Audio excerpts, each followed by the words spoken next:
another episode of Rethink Healthcare. I'm Wendy Ball, and this is Paul Montenegro. I'm wearing glasses today, so in case you don't recognize me. No. See, when we get older, sometimes we have to wear glasses because our vision changes. You know a funny story about glasses? No, I don't. So I was doing medical mission before, and I was in triage nurse. Triage. And then I had this patient complaining of headaches. So okay, I mean, a headache complaint is pretty generic, right? So I say, investigate further.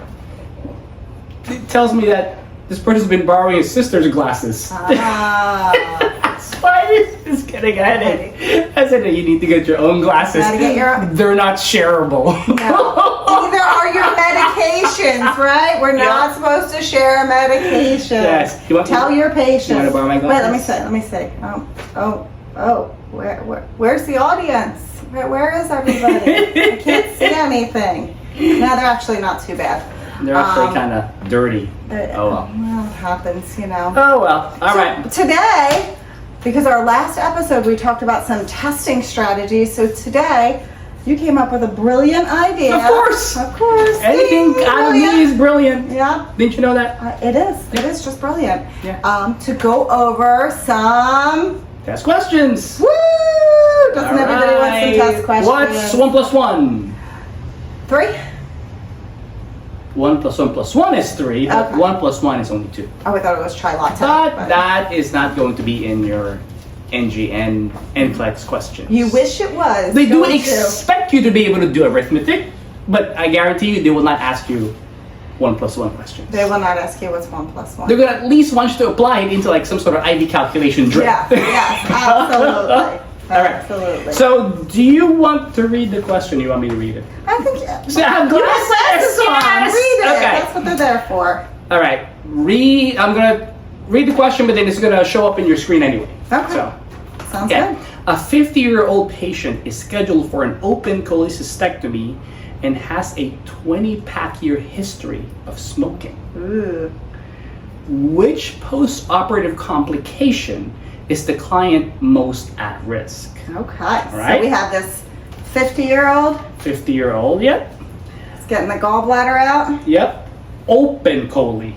Not Open. lap. Okay, Right? not Open lap. chole. And he's smoked for 20 years. Ooh, since he was 30. Yeah. Yeah. Okay. So here are the selections, right? It's Okay. it's multiple choice, and you need to select one. Okay. Right? Is he at risk for immobility? Okay. Is he at risk for delayed wound healing?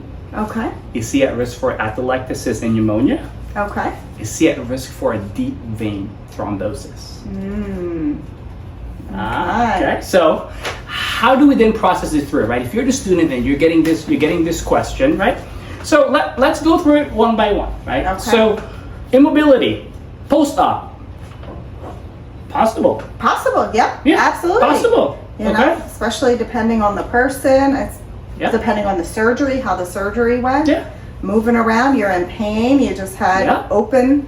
True. You It's know, open. cut Yeah. open, Not a lap. you It's not a know, same-day like- procedure. Yeah. You're not going to move around as easily. You're not going to Yeah. be this one. He's a runner, right? Run.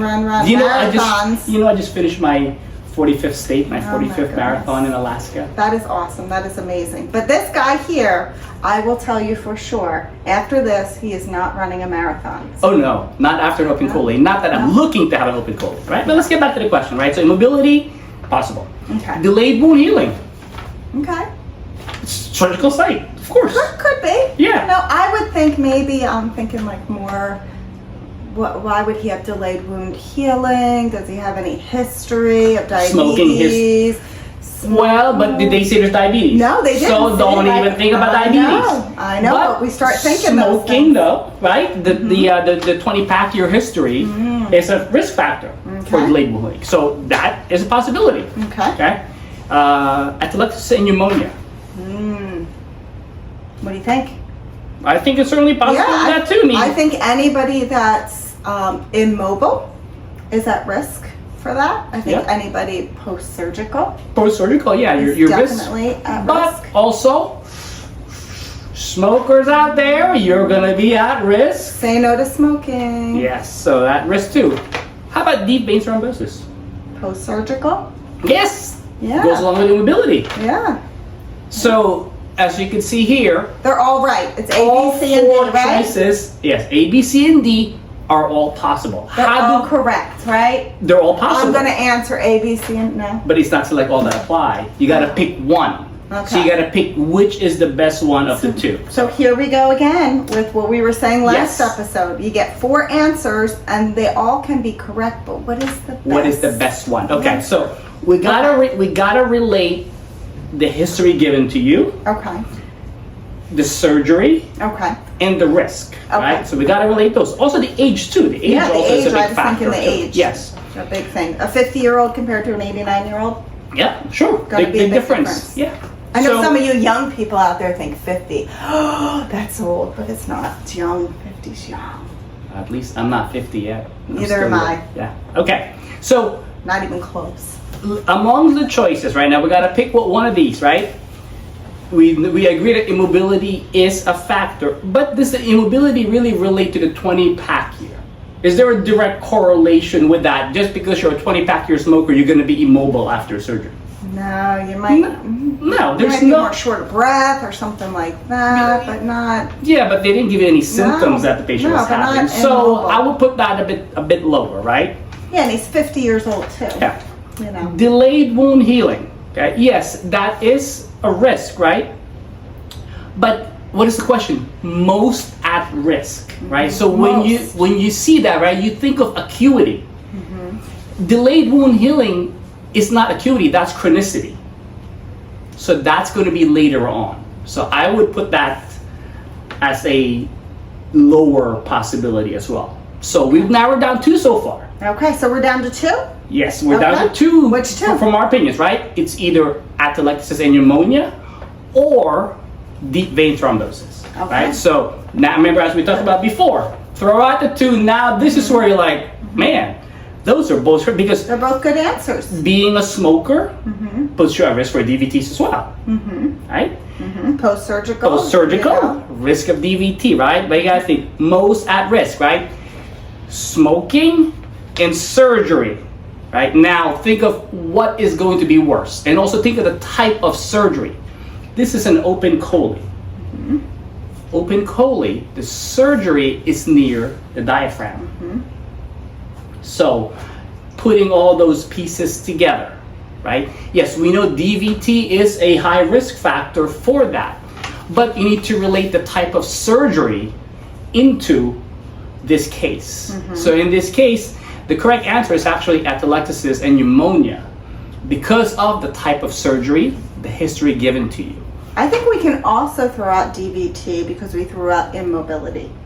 I Yeah. think that kind of goes, you know, I often see patients, you know, post-surgical, if they are more mobile and depending on their surgery, sometimes they don't go home on a blood thinner or sometimes they'll just go home on an aspirin as opposed to, you know, like Lovenox or Coumadin or something like that. So I think the fact that we're saying this person's 50 years old, they're probably more mobile, so a DVT could be possible, but But here's how, right? We could flip this around, right?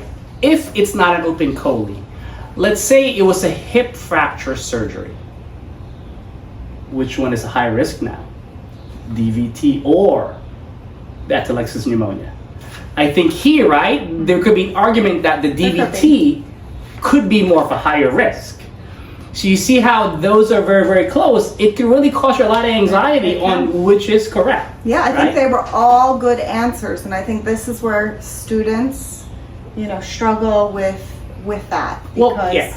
That's why you got to pull the pieces of information, but you got to pull it from the question, not from what you're thinking Yes, that because could be related. if this question said a 50-year-old scheduled for an open chole with a history of diabetes, we might be thinking a little differently because that's the information that we've been given. Exactly. Yeah. So just to wrap up in this case, right? The open chole case, the 20-pack year history, right? most at risk, right? And then location of surgery matters, right? The open chole, remember, that's near the diaphragm. So all those they're very, very high risk for that. All right, that makes sense? We answered the question correct? The correct answer Okay, we get a is point. atelectasis and pneumonia. Woohoo, 1 + 1 is 2. Alrighty. Got it. See you next See you next time.